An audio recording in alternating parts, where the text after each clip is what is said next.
Today's part 2 of the slime video, and this is the second slime I have. So, let me show you it. Sorry if it's too bright.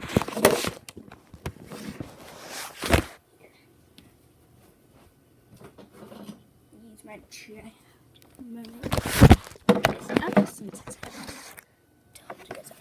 So, this is what it looks like. It is like a tannish color, and it's kind of glittery, kind of like the purple one. It pokes really, really good, and it crackles really good too.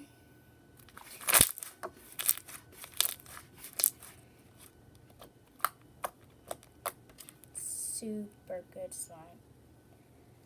Probably, if I were to choose over this one and the other one, I would probably choose this one because it is better. Yeah.